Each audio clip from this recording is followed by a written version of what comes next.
नमस्कार दोस्तों, स्वागत है आप लोगों का आज की वीडियो में। आज हम लोग डिस्कस करेंगे कोल्ड वार के बारे में। हमने एक जो हमारी पीछे वीडियो डिस्कस की थी, उसमें हमने थोड़ी-सी चर्चा की थी कोल्ड वार के बारे में और मैंने आपको कहा था कि हम कोल्ड वार के ऊपर एक सेपरेट वीडियो बनाएँगे। तो आज कोल्ड वार के बारे में चर्चा करते हैं। कोल्ड वार को हिंदी में हम लोग कहते हैं शीत युद्ध और हमने पीछे डिस्कस भी किया था कि जब सेकंड वर्ल्ड वार ख़त्म हुई थी 1945 में, उसके बाद जो था यूएस और यूएसएसआर के बीच में कोल्ड वॉर स्टार्ट हो गई थी और ये तब तक चली थी जब तक यूएसएसआर का डिसइंटीग्रेशन नहीं हो गया था 1991 में। कोल्ड वॉर को शीत युद्ध कहते हैं हिंदी में और इसका मतलब होता है कि दो कंट्रीज आपस में इनडायरेक्टली वॉर में हैं, डायरेक्टली नहीं। डायरेक्टली का मतलब वो एक दूसरे के साथ बॉर्डर पे या किसी एक पार्टिकुलर प्लेस पे वॉर नहीं कर रही हैं, नहीं लड़ रही हैं। वो एक दूसरी कंट्री के साथ इनडायरेक्टली वॉर में हैं।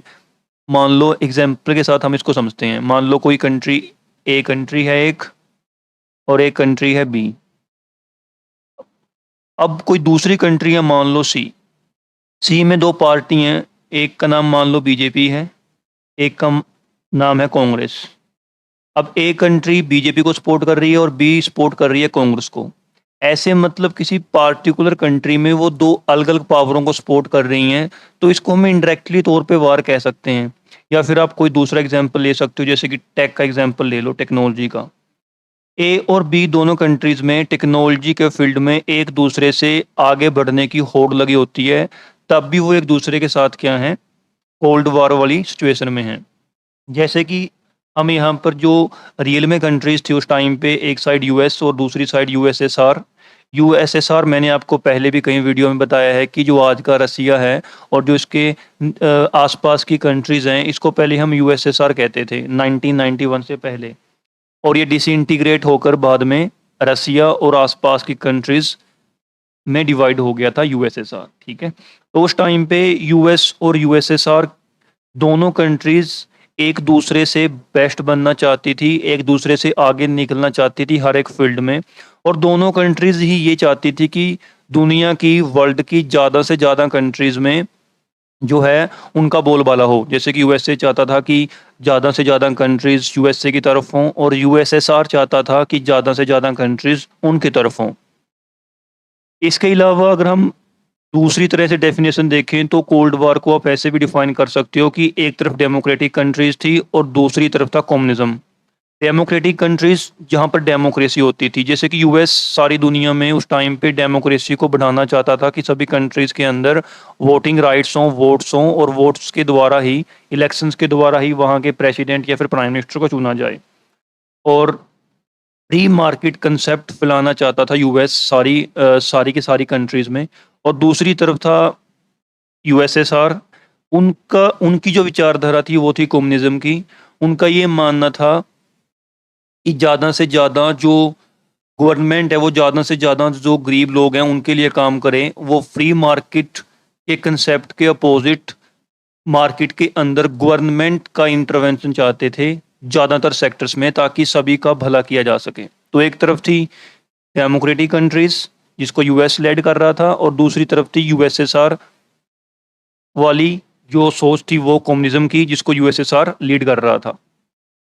इन दोनों कंट्रीज ने अपनी सोच को बढ़ाने के लिए काफ़ी सारी कंट्रीज में इंटरवेंशन की, हम पढ़ेंगे अभी, जिसके कारण दुनिया में काफ़ी ज़्यादा हलचल हुई थी 1945 के बाद से लेकर 1991 तक, जब तक यूएसएसआर का डिसइंटीग्रेशन नहीं हो गया तब तक।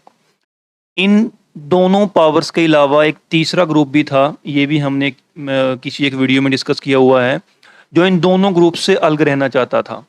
जो कहता था कि ना तो हम यूएस की तरफ हैं और ना ही हम यूएसएसआर की तरफ हैं।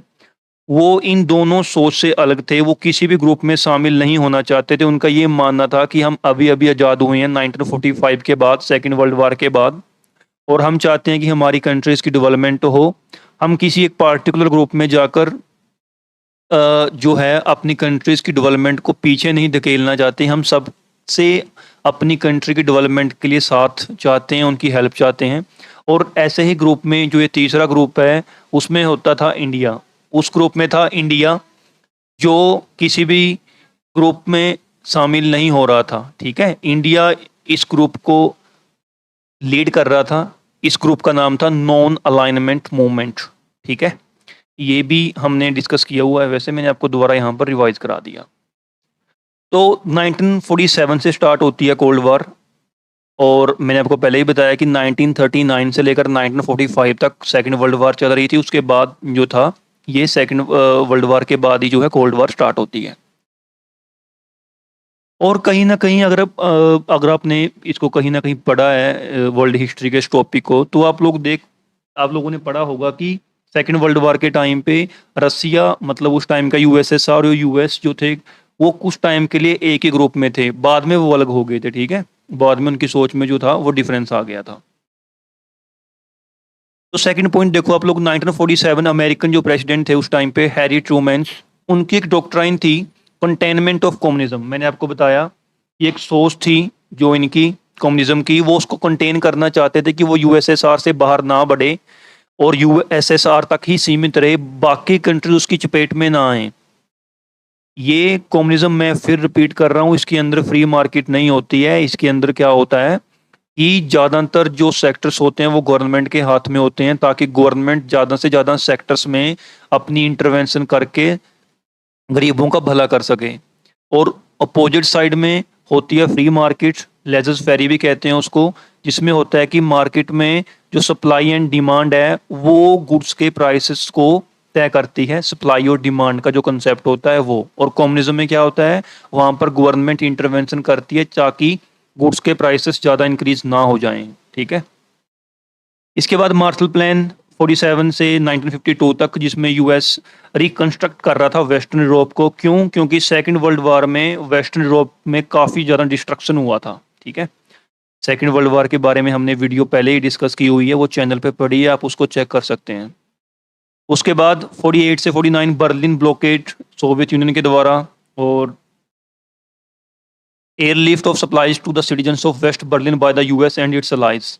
ये क्या होगा कि आगे जाकर बर्लिन जर्मनी को दो पार्ट्स में डिवाइड कर लेंगे ये लोग, एक वेस्ट और एक ईस्ट। जो ईस्ट वाला होगा वो यूएसएसआर के अंडर रहेगा, और जो वेस्ट वाला होगा वो यूएसए के या फिर उसके अलाइज के अंडर आ जाएगा, ठीक है। इसमें वाल एक दीवार निकाल लेते हैं ये लोग।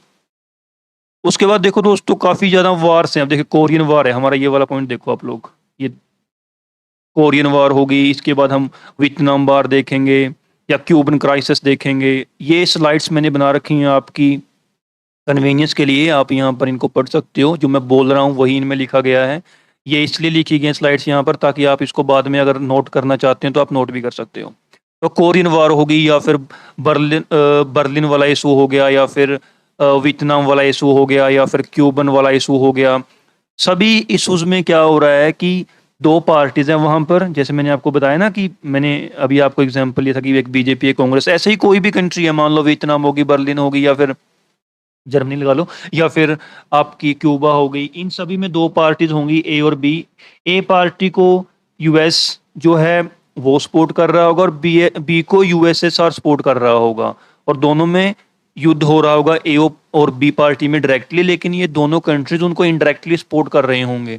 इनडायरेक्टली सपोर्ट करने का मतलब ये था कि यूएस की सपोर्ट वाली अगर पार्टी जीतती है तो वहां पर डेमोक्रेटिक जो विचारधारा है यूएस की वो फूलेगी और फलेगी, और अगर यूएसएसआर वाली पार्टी जीतती है तो उनकी जो विचारधारा है वो उस कंट्री में ग्रो करेगी। इसलिए ये दोनों आमने सामने होते थे, लेकिन इनडायरेक्टली वे में जो भी उस टाइम पे मेन वार्स हो रही थी उनमें, ठीक है। ये काफ़ी टाइम तक चलता रहा, 1991 तक, जब तक कि यूएसएसआर का डिसइंटीग्रेशन नहीं हुआ, तब तक ये आमने सामने ही रहे। अगर हम लोग डिस्कस करें जो यूएसए यूएसए का लगा लो, या फिर आप लोग यूएसएसआर का लगा लो, जो स्पेस के अंदर रेस चली थी ना, वो यूएसएसआर ने सबसे पहले सैटेलाइट्स अपनी लॉन्च की थी। आई थिंक उसका नाम स्पुतनिक समथिंग था। उसके बाद ही ये यूएसए और यूएसएसआर के बीच में स्पेस वार चली थी, और बाद में जो है यूएसए स्पेस वार के अंदर बहुत आगे निकल गया। आज के टाइम पे आपको पता ही है कि नासा कितना आगे जा चुका है। तो ये कहीं ना कहीं इशू वहीं से जो है स्टार्ट हुए थे और अब तक चल रहे हैं। अब तो वैसे अब भी है कहीं ना कहीं। अब चाइना और यूएस के बीच में जो है कोल्ड वॉर की स्थिति बनी रहती है, कई बार इंडिया और चाइना के बीच में भी बनी रहती है, ठीक है। इसके अलावा जो हमने कंट्रीज़ के नाम लिए हैं, पहले आपको मैं ये दिखाता हूँ कि कौन सी कंट्रीज़ उस टाइम पे यूएस की तरफ थी और कौन सी यूएसएसआर की तरफ थी। ये आप लोग देख सकते हैं, यूएसए आप लोग मैप में देख पा रहे होंगे। जो ये लाइट ब्लू वाली कंट्रीज़ हैं ये यूएसए के साथ होती थी, और जो ये दूसरी तरफ लाइट रेड है यूएसएसआर, आज का रसिया वाला मेन पोर्शन है यहाँ पर। और ये आप लोग देख पा रहे होंगे नॉर्थ अफ्रीका हो गया या फिर साउथ अफ्रीका हो गया। ये रेड वाली कंट्रीज़ हैं, ये यूएसएसआर की तरफ थी कोल्ड वॉर के टाइम पे। ये रहा हमारा प्यारा भारत, ये किसी की तरफ भी नहीं था, क्योंकि मैंने आपको बताया कि एक तीसरी ग्रुपिंग थी जिसको हम नॉन अलाइनमेंट मूवमेंट कहते हैं, ये उसको लीड कर रहा था। और नॉन अलाइनमेंट मूवमेंट की जो सबसे पहली मीटिंग थी वो 1961 में हुई थी यूगोस्लाविया में। ये क्वेश्चन काफ़ी बार एग्ज़ाम में पूछा भी गया है। खैर, इसके अलावा कुछ और मैप जो कंट्रीज़ थी जैसे कि वियतनाम होगी, इनके मैप भी हम लोग देख लेते हैं ताकि आपको लोकेशंस। ये रही वियतनाम, देखो, नॉर्थ वियतनाम और साउथ वियतनाम, ठीक है। चाइना के साथ बॉर्डर लग रहा है वियतनाम का। ये लाओस हो गया, ये थाईलैंड हो गया, कंबोडिया हो गया। ये इस मैप से थोड़ा-सा अगर हम लेफ्ट की तरफ जाते हैं तो हमारा इंडिया आता है, ठीक है। ये अगेन वियतनाम 1965-1970 के अराउंड। और कोरिया वाला मैप भी देख लो आप लोग, ये नॉर्थ कोरिया और साउथ कोरिया। ये तब का इशू चला हुआ है, देखो 1953 के अराउंड का, और अब तक ये इशू चल रहा है। उस टाइम पे नॉर्थ कोरिया ने साउथ कोरिया पे अटैक कर दिया था।